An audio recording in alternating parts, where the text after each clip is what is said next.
സമൂസ എങ്ങനെ ഉണ്ടാക്കുന്നതെന്ന് നമുക്ക് നോക്കാം. ഒരു വലിയ ഉള്ളി കൊത്തിയരിഞ്ഞത് ഒന്നോ രണ്ടോ നമ്മൾ ആവശ്യത്തിനനുസരിച്ച് എടുക്കാം. അതിലേക്ക് നമ്മൾ കുറച്ച് ആവശ്യത്തിന് ഉപ്പ് ചേർക്കാം. അതിലേക്ക് ഒരു ക്യാരറ്റ് ചെറുതായി അരിഞ്ഞിട്ട് നമുക്കത് ചേർത്തിടാം. റംസാനായിട്ട് എല്ലാ വീടുകളിലും ഇത് ഉണ്ടാക്കുന്നുണ്ടാവും. സമൂസ ഉണ്ടാക്കുന്നുണ്ടാവും. അപ്പോൾ വീടുകളിൽ ഉണ്ടാവില്ല. സമൂസ ഉണ്ടാക്കാത്ത വീടുകളിനെ ചുരുക്കമായിരിക്കും. കറിവേപ്പിലയും മല്ലിച്ചപ്പവും ചെറുതായി അരിഞ്ഞത്, ചിക്കൻ മസാല അതിൽ ചേർത്ത് നന്നായി ഇളക്കണം.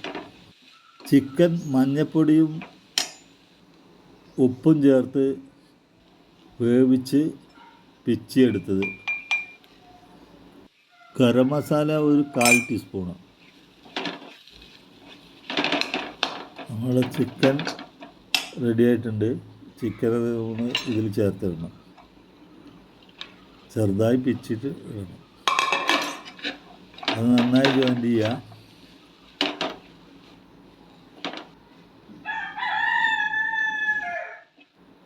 അത് നന്നായി വഴണ്ടി വന്നതിന് ശേഷം ഒരു കിഴങ്ങ് വേവിച്ച് അതിൽ ഉടച്ച് ചേർത്ത് നന്നായി ജോയിൻ ചെയ്യണം.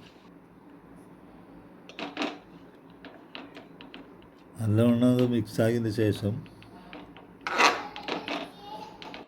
സമൂസക്കുള്ള ചേരുവകളെല്ലാം ക്ലിയറായി വന്നിട്ടുണ്ട്. നമുക്ക് സമൂസ ഫില്ല് ചെയ്യണമെന്ന് നോക്കാം.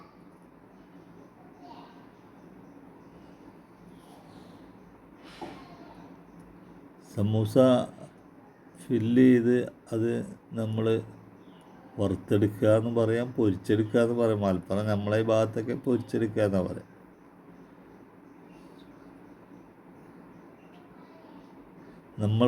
നമുക്ക് ആവശ്യത്തിനനുസരിച്ച് അത് അധികം ചേർക്കുകയോ കുറവാക്കുകയോ എന്തെങ്കിലും ചെയ്യാം. അധികം ചേർത്താൽ അതൊരു പൊരിച്ചെടുക്കാൻ കുറച്ച് ബുദ്ധിമുട്ടായിരിക്കും. ഒരു ചട്ടി വെച്ച് നല്ലവണ്ണം എണ്ണ ചൂടാതിന് ശേഷം നമുക്ക് അത് പൊരിച്ചെടുക്കാം.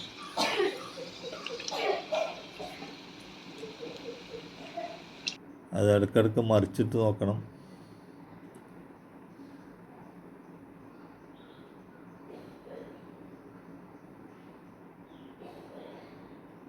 നല്ല ക്ലിയറായിട്ട് വന്നിട്ടുണ്ട് നമ്മളെ സമൂസ.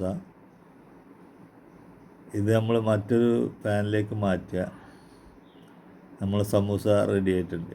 അടിപൊളി.